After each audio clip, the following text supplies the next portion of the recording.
नमस्कार, आप देख रहे हैं सीता कुमारी यादव ऑफिशियल यूट्यूब चैनल। इस चैनल पर आप सभी को बहुत बहुत स्वागत है।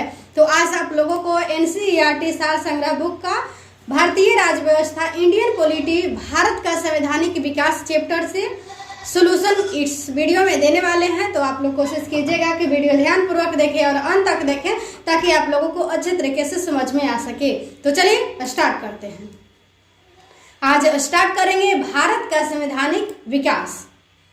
रेगुलेटिंग एक्ट 1773 द्वारा सर्वोच्च न्यायालय की स्थापना कहाँ की गई थी? तो कलकत्ता में 1774 ईस्वी में की गई थी। भारतीयों को भारत के प्रशासन में भाग लेने का अधिकार किस अधिनियम के द्वारा प्राप्त हुआ? तो चार्टर एक्ट 1833 के द्वारा।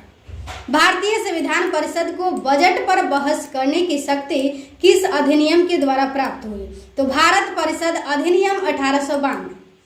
केंद्रीय विधानमंडल सर्वप्रथम किस अधिनियम के द्वारा द्विसदनीय बनाया गया? तो 1919 के भारत शासन अधिनियम के द्वारा द्विसदनीय बनाया गया।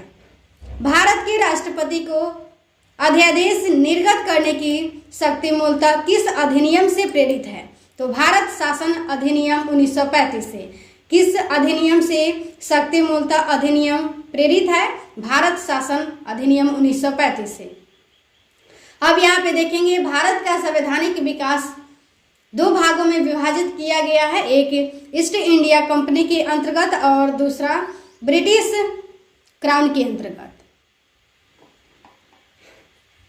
अखिल भारतीय संघ स्थापित करने का प्रावधान किस अधिनियम में किया गया था? अखिल भारतीय संघ स्थापित करने का प्रावधान किस अधिनियम में किया गया था? भारत शासन अधिनियम 1935। भारत के संविधान में केंद्र और राज्यों के मध्य किया गया शक्तियों का विभाजन भारत सरकार अधिनियम 1935 पर आधारित है। किस पर आधारित है? भारत सरकार अधिनियम 1935 पर। एक निर्वाचित संविधान सभा द्वारा भारत के संविधान का निर्माण करने का प्रस्ताव किसके द्वारा दिया गया था? क्रिप्स मिशन के द्वारा। किसके द्वारा दिया गया था? क्रिप्स मिशन के द्वारा। भारतीय संविधान सभा का गठन किसके अंतर्गत किया गया था? कैबिनेट मिशन 1946 ईस्वी के अंतर्गत। कैबिनेट मिशन द्वारा प्रस्तुत योजना के अनुसार संविधान सभा में प्रांतों से प्रतिनिधियों का निर्वाचन किस अनुपात में था? 10 लाख की जनसंख्या पर एक सदस्य। 10 लाख की जनसंख्या पर एक सदस्य। भारतीय संविधान का निर्माण करने वाली संविधान सभा के सदस्यों का चुनाव किसके द्वारा किया गया था? तो विभिन्न प्रांतों की विधान सभाओं के द्वारा। भारतीय संविधान का निर्माण करने वाली संविधान सभा के सदस्यों का चुनाव किसके द्वारा किया गया था? तो विभिन्न प्रांतों की विधानसभाओं के द्वारा। अंतरिम सरकार वर्ष 1946। यहाँ पे सदस्य दिया हुआ है, धारित विभाग दिया हुआ है। जवाहरलाल नेहरू राष्ट्रमंडल संबंध तथा विदेशी मामले, सरदार वल्लभ भाई पटेल गृह सूचना एवं प्रसारण, डॉक्टर राजेंद्र प्रसाद खाद्य एवं कृषि, जॉन मथाई उद्योग एवं नागरिक आपूर्ति, जगजीवन राम श्रम, सरदार बलदेव सिंह रक्षा, लियाकत अली खां वित्त, राजगोपालचारी शिक्षा एवं कला। भारत शासन अधिनियम 1919 की समीक्षा करने के लिए वर्ष 1927 में साइमन कमीशन का गठन किया गया था। साइमन कमीशन का गठन कब किया गया था? 1927।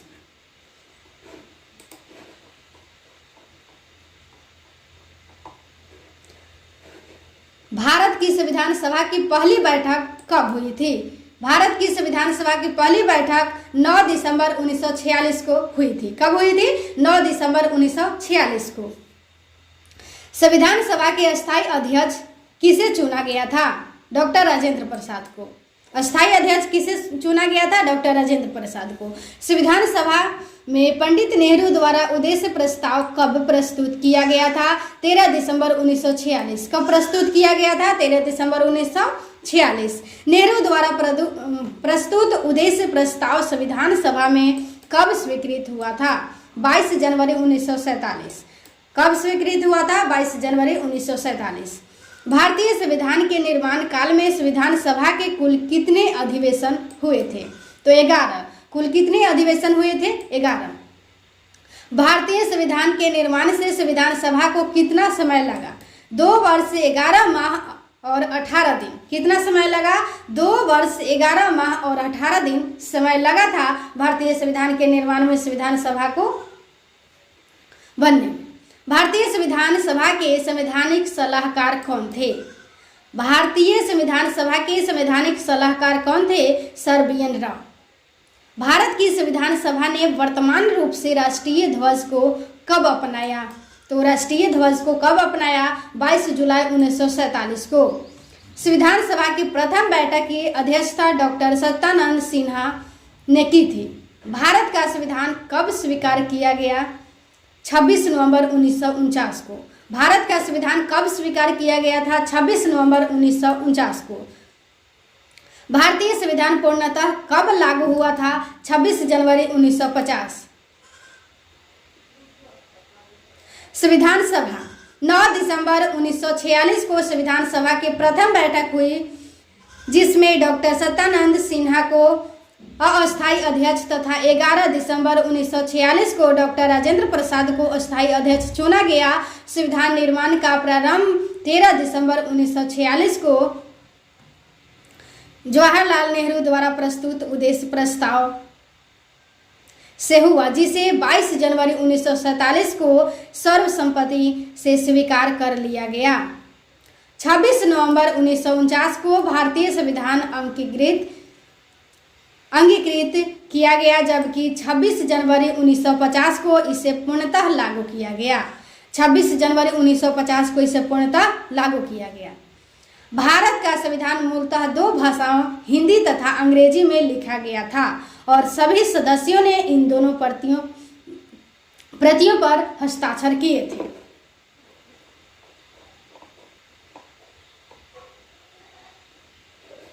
छब्बीस नवंबर 1949 को भारतीय संविधान किसके द्वारा अधिनियमित किया गया था? तो संविधान सभा के द्वारा। किसके द्वारा अधिनियमित किया गया था? 26 नवंबर 1949 को संविधान सभा के द्वारा। जन गण मन को भारत के राष्ट्रगान के रूप में कब अपनाया गया था? तो जन गण मन को भारत के राष्ट्रगान के रूप में 24 जनवरी 1950 को अपनाया गया था। भारत सरकार द्वारा अशोक स्तंभ को राष्ट्रीय चिन्ह के रूप में कब अंगीकृत किया गया था? 26 जनवरी 1950 को। 26 जनवरी 1950 को। संविधान सभा की सलाहकार समिति के अध्यक्ष सरदार वल्लभ भाई पटेल थे। संविधान सभा की झंडा समिति के अध्यक्ष कौन थे? डॉक्टर राजेंद्र प्रसाद।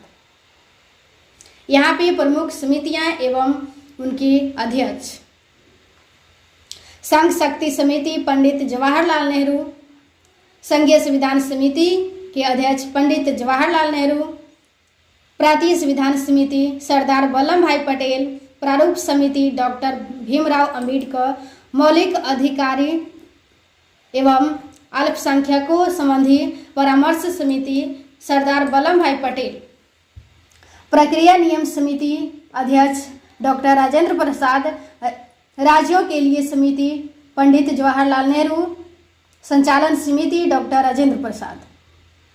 संविधान सभा के कार्यों से संबंधित समिति के अध्यक्ष कौन थे? GV Mavalankar. Doctor BR Ambedkar की अध्यक्षता में संविधान सभा की प्रारूप समिति में 6 अन्य सदस्य थे। संविधान सभा ने डॉक्टर BR अंबेडकर की अध्यक्षता में प्रारूप समिति का गठन कब किया गया था? तो 29 अगस्त 1947 को संविधान सभा ने डॉक्टर BR अंबेडकर की अध्यक्षता में गठन किया गया था। 29 अगस्त 1947। डॉक्टर BR अंबेडकर का संविधान सभा में निर्वाचन किस प्रेसिडेंसी से हुआ था? बम्बई प्रेसिडेंसी 1947 से 50, पहले बंगाल प्रेसिडेंसी से 1946 से 47। तो जितने भी भारत का संवैधानिक विकास से रिलेटेड क्वेश्चन था वो आप लोगों को बताने का प्रयास किए। अगर आप लोगों को वीडियो अच्छा लगा होगा तो प्लीज़ वीडियो को लाइक करें एवं चैनल को सब्सक्राइब करें एवं अधिक से अधिक लोगों तक शेयर करें। इसी तरीके से डिवाइस क्लास चलेगा। अगर आप लोग चैनल सब्सक्राइब रखिएगा तो जैसे ही वीडियो अपलोड होगा सबसे पहले नोटिफिकेशन आप लोगों के पास पहुंच पाए। तो आप लोग चैनल को जरूर सब्सक्राइब रखें और अधिक से अधिक लोगों तक जरूर शेयर करें। तो आज की क्लास यहीं तक समाप्त करते हैं। धन्यवाद।